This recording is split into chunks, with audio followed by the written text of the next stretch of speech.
Have you fallen in love with a fragrance only to come to find that it is not cruelty-free? Don't worry about that today because we have a brand here that is clean, vegan, and cruelty-free. Some of the very important principles to me going into 2025. I've been talking a lot about conscious beauty here on the channel. This is the direction we're moving in. I love fragrance. There's some brands I've really fallen in love with, and certain scents I'm like, I want to do more from the brand. And then I went to find out not cruelty-free, which is pretty much a deal breaker for me now.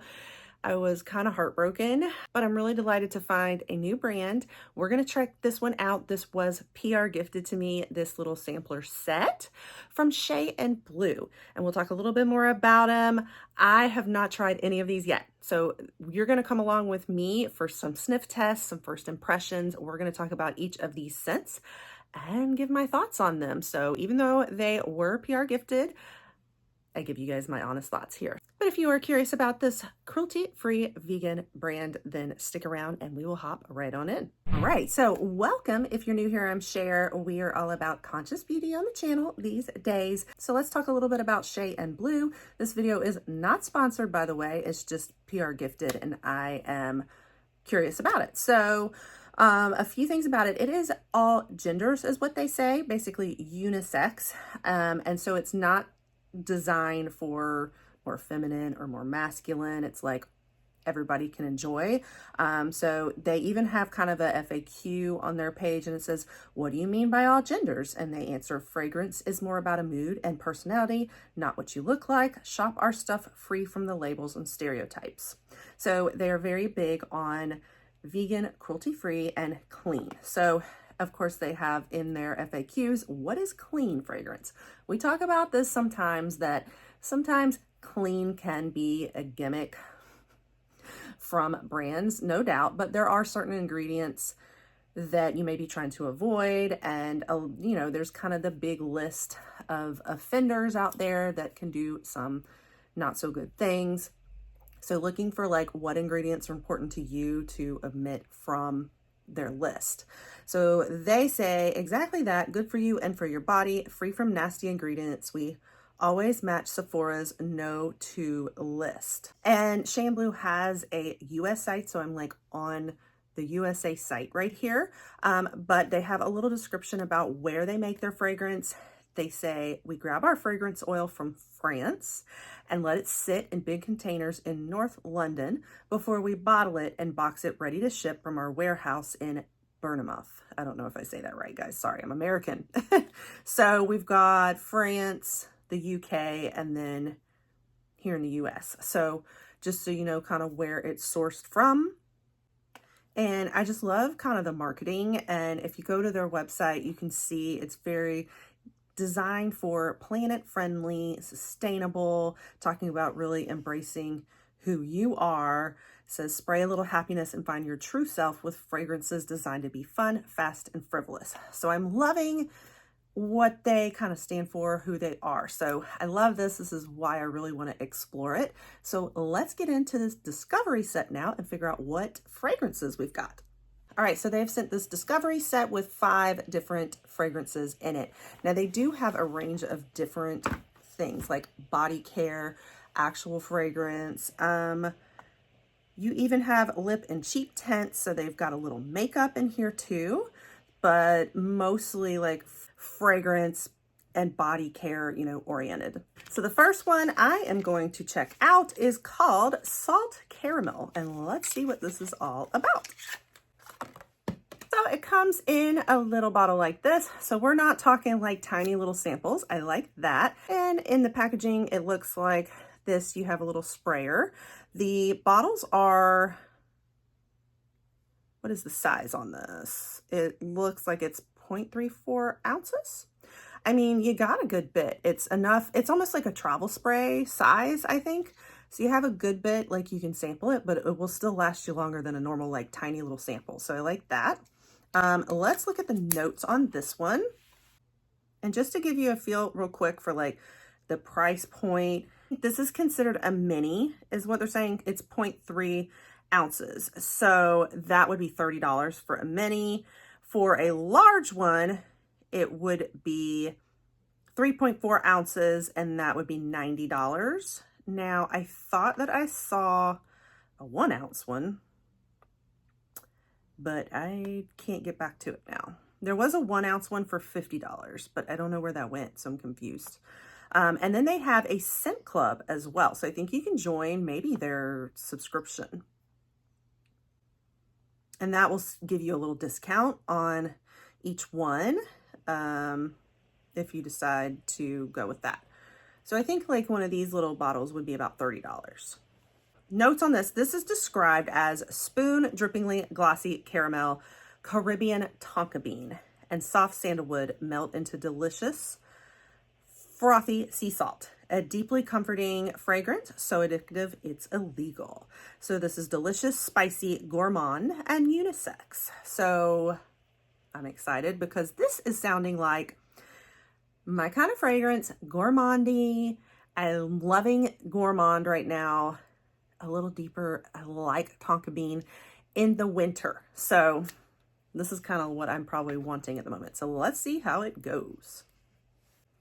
Oh, and if you scroll further, it gives you a list of the ingredients and it will tell what kind of scent it's giving off. And they all say, of course, it's naturally derived. So the scents it's going to be giving off is a woody balsamic, floral jasmine, floral, honey and caramel, sweet balsamic, vanilla, ylang ylang, and fruit.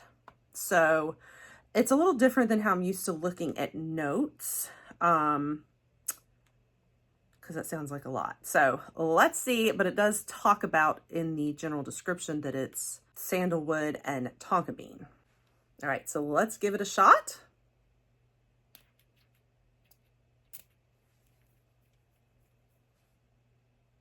Oh, wow. It almost smells salty to me. It's not as sweet, so it's not like a sweet. I know it mentioned it can give off hints of vanilla, but like I'm not smelling vanilla. Like I'm used to when I do vanillas and caramels and tonka beans of it being more of that typical, almost like warm vanilla at Bath and Body Works. And this is more, you're like really salty caramel almost. Now, it also says there's some perfumes it kind of compares it to, where they say, if you like these perfumes, then you might like this too. So they say, if you like Viktor and Rolf Bon Bon, Prada Candy, or Bond No. 9 Tribeca, you will like this. So, yeah. I mean, it's pretty neat. Like, I don't think I've done gourmands like this that are more on like the kind of saltier, but it's pretty like lightweight, like it's not like ultra strong too. So I love that about it. And I can see how it's genderless. Definitely doesn't scream really sweet and candy and sugar. It doesn't smell like super female, or it doesn't smell like a cologne, like manly.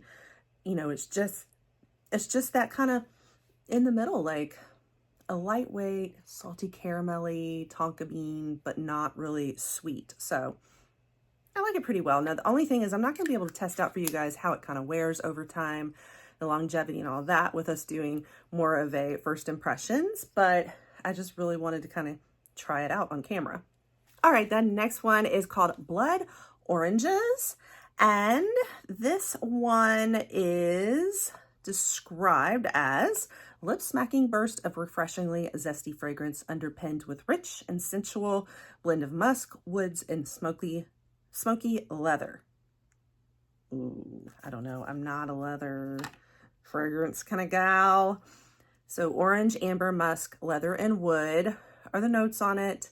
And if you love Tom Ford, Nerali, Portofino, Hermes, Eau d'Orange, Ferté, sorry guys, Le Labo Nerali 36, or Joe Malone Orange Bitters. These are all ones that are similar, that if you love those, you might love this. I'm nervous because I'm not a leather fragrance person, so we'll see. I went very light on that one. Oh, but I actually really like it because the orange is really coming through.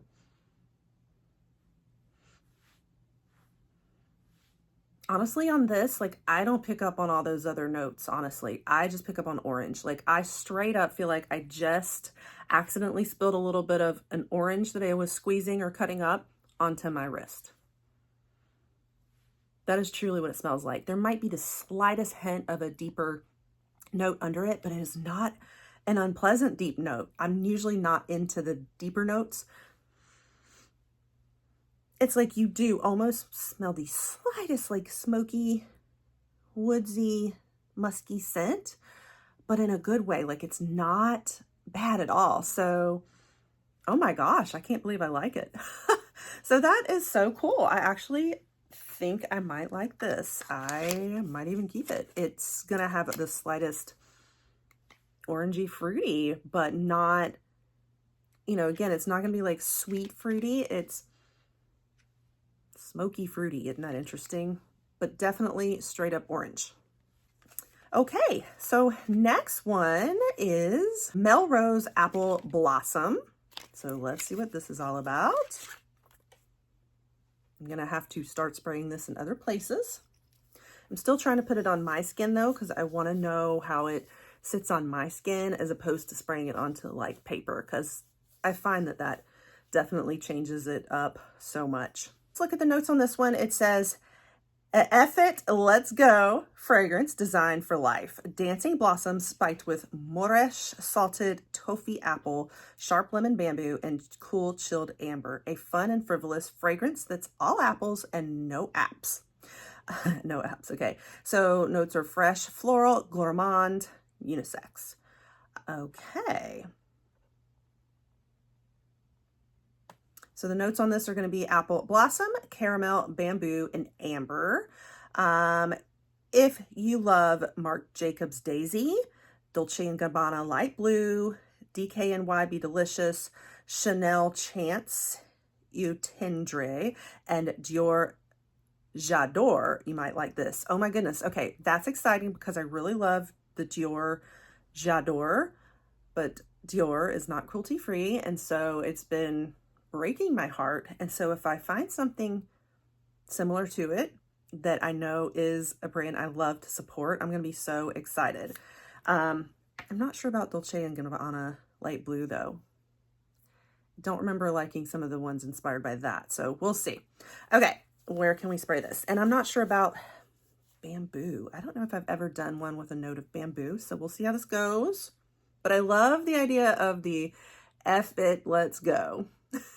Just the fun behind this.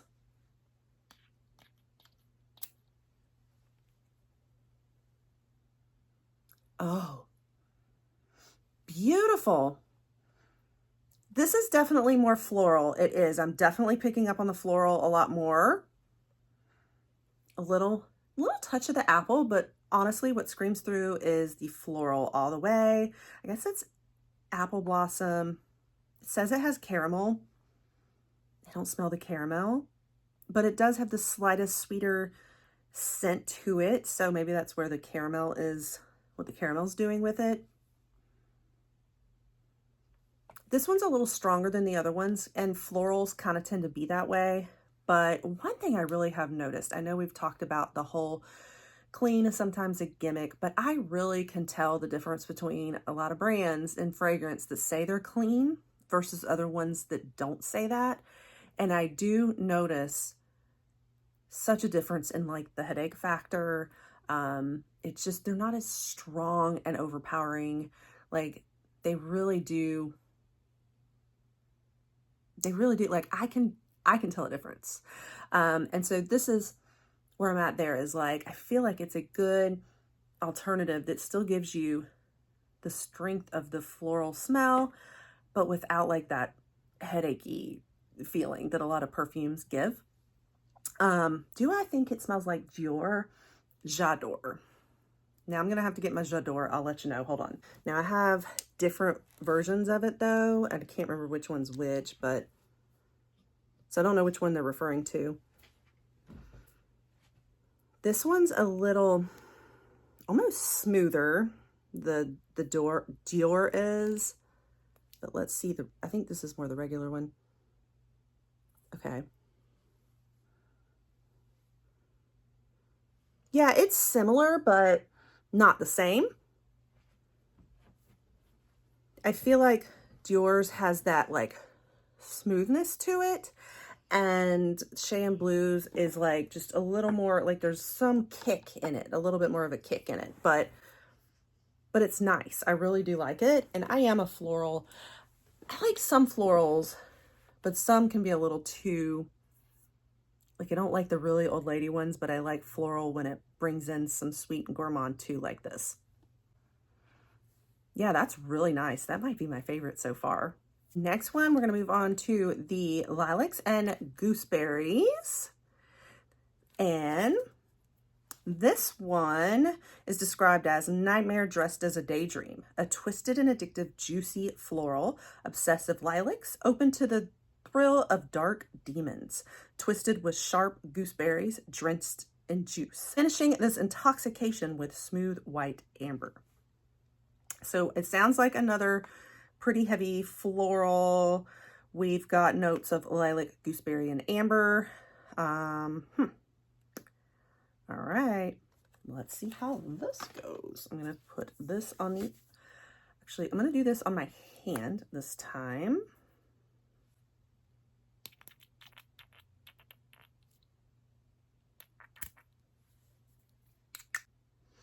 Oh, that's lovely too, y'all. Okay, this is like, what it smells like to me is almost like just like an air freshener. Like it was immediately I picked up on it. It was so fresh. Yeah, it'd be like getting this nice floral, lilac-y, fresh, like air freshener that is what I pick up on. So again, okay, I do want to say the last two, these two florals, this one and the last one, I personally, in my opinion, I don't feel like they're as unisex. Like, I feel like they're very feminine, in my opinion, but I mean, my husband could wear this and I would like it, but it would be kind of like more of like a he's fresh out of the shower kind of scent, like downy on your laundry clothes, you know, is kind of what it smells like to me. So I like it. It's very fresh and it smells clean and all of that, but I feel like it leans a little feminine. I really love it too. All right, and then the very last one that we have is Black Tulip.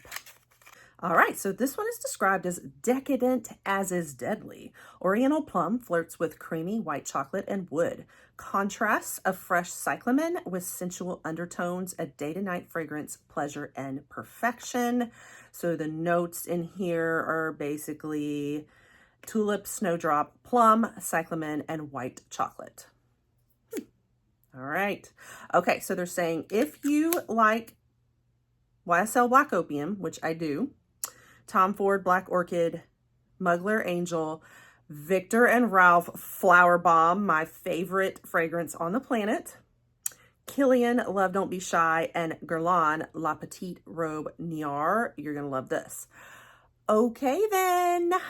I'm excited now. They just put my favorite fragrance in there. Two of my favorites, honestly. So here we go. I know that YSL is not cruelty-free, so I'm struggling with that because I love Black Opium. And I need to look up Viktor and Rolf. I don't know if the Flower Bomb is. I will be crushed if Viktor and Rolf is not cruelty-free. Let me look that up, y'all. Please, please, please, please, please. Viktor and Rolf, let's look. Okay, y'all, I'm gonna bring you along real quick. Viktor and Rolf. Oh!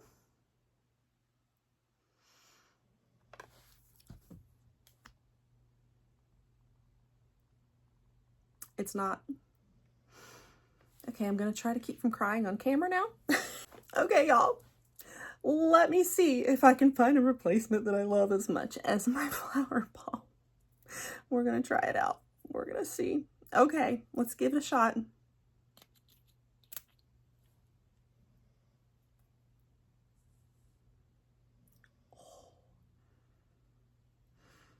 That smells great, but it is not the Flower Bomb. I don't know what they're talking about. This is not anything like Flower Bomb in my opinion. It has like these, what is that I'm smelling? It's like this powdery pop. I know what they're saying about sensual. It's not like a deep sensual. It's like a powder touch of sensual. I guess maybe the plum a little bit that I'm smelling. I guess it's the tulip. The tulip, maybe. Yeah. And I definitely see what they mean, like a day to night fragrance. I mean, if anything, it honestly reminds me a little bit more of Black Opium. Like it has that same powdery kick with it too. Almost like, so in the Black Opium, there's like a coffee undernote. This almost reminds me of that, like, but there's not coffee in it, I don't think. So I like it. Like it has a good, has a cool touch. And I can see it being very unisex for sure. But it's definitely not Flower Bomb. I can tell you that. I can't speak for some of the other ones on here because I haven't smelled them all. But those are two that I do own and love. So you guys are going to have to help me find a cruelty-free version of Viktor and Rolf Flower Bomb Tiger Lily. All right. That's my favorite perfume on the planet. So need your help. Help me out. All right. All right, but that was everything, all of the 5 that we have today. So overall thoughts, I love these. I think they're awesome. I really, really do feel like I can almost smell clean. Like I can tell when a fragrance is clean and more natural based. Like I can pick up on it. And it's definitely got like some beautiful scents without the headaches, is what I feel like it's going to be. Obviously, I haven't tested it out for long term to be able to really verify that. But upon the first sniff, like I really feel like these all have like, it's like I feel like they might have strength, but yet not without it being so strong and like overpowering that you're just going to be sick later in the day, you know? So that's what I'm loving about it. And I like them all. I don't think there was any I didn't like. All right, let's see if I can rank these in the order of what I'm loving the most. Now, keep in mind, I love certain scents. Like I love tropical, but that's not the season for it right now. I love floral. I love gourmands. I like sweets. I like pretty feminine though. So I am kind of partial to the floral ones. So I would probably rank the Melrose Apple Blossom as my first. I think the Lilacs and Gooseberries would be my second favorite. And then I will say the second one that I sprayed is not staying. Like I can't smell it anymore. And that's the Blood Oranges. So that one, now I did go kind of light on it because I was worried when I heard the notes and then I ended up liking it. So I don't know, but that one's not lasting as long as the others. But you know, it has that orange is probably the top note, and that's what I primarily smelled and not a lot else. And I feel like it's fading already. But I think I like that Blood Oranges third because I liked the orange, but I don't feel like it's lasting. I think Salt Caramel fourth, and then probably the Black Tulip last. So that's how I would rank them all. But I liked all of them, and I will definitely wear all of them. And I love the ideals behind this brand. So I'm super happy that I liked them. Hopefully that was helpful and another idea for you guys, knowing that it's clean and vegan and cruelty-free and all of those things, whatever are important to you. I do cover fragrance from time to time. It's not my main content, but I love fragrance. So here and there, I've got quite a bit. I did just recently do a big fragrance declutter, my very first one. So I'm getting more choosy about what I'm using. But I do love fragrance. So there will be more of this in the future if you're interested. And of course, if you like to follow Conscious Beauty, you'll want to stick around for more. Turn the notification bells on so you don't miss it all in the future. And you want to pop that subscribe. And I'll catch you guys on the next one. Bye.